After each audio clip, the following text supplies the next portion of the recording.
A day like yesterday is a day that will remain in the memory and in the minds of many Kenyans because whatever happened in Kisumu was shocking and it is something that was unbelievable.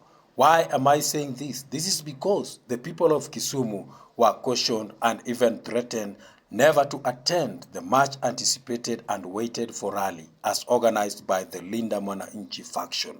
We saw the previous days before yesterday, the people aligned or those who are aligned to the Linda ground come out and start to tell the people of Kisumu that no rally will be held as far as Linda Mwananchi is concerned.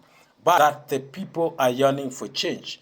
The voices that came out, the Gen Zs, the young voice that raided the airwaves of Kisumu, and we saw thousands and thousands of Kenyans coming out to welcome Edwin Sifuna, Babu Owino, Godfrey Sosi, and even Winnie Odinga and the entire Linda Mwananchi team. They entered into Kisumu majestically, and the security apparatus were also not left behind because everything went on as planned. Everything went down as they scheduled. We saw calmness and we saw happiness that raided the Kisumu region. And what does this tell? It tells that the Kisumu people have spoken in one voice and in unison that Kisumu or Nyanza region is gone.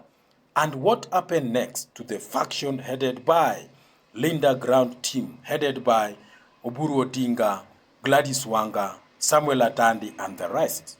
I believe as I prepare this video, these guys are now in a closed door meeting trying to think and figure out how this happened.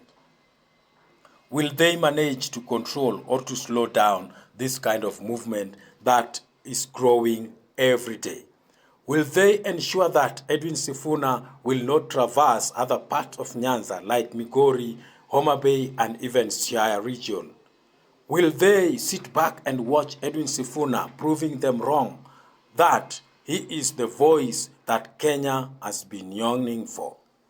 And this shows that the voice and the spirit of the former Prime Minister Raila Odinga has come back into the airwaves of this nation, and it has resurrected in the heart of Edwin Sifuna and the Linda Mwananchi team.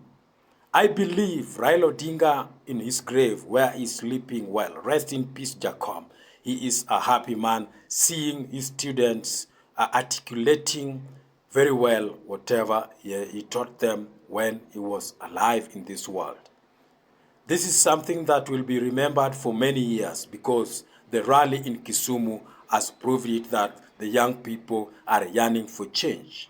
When it came to speeches, we saw how the speeches were well articulated, well organized, and everyone who spoke was defending the people of Kenya, especially the common Mwananchi. And the voices that radiated the airwaves proved that the people are yearning for change. We saw also there were chants for one term, meaning that the people of Kenya have decided to make a decision to make the president of the Republic of Kenya, that is William Ruto, a one-term president.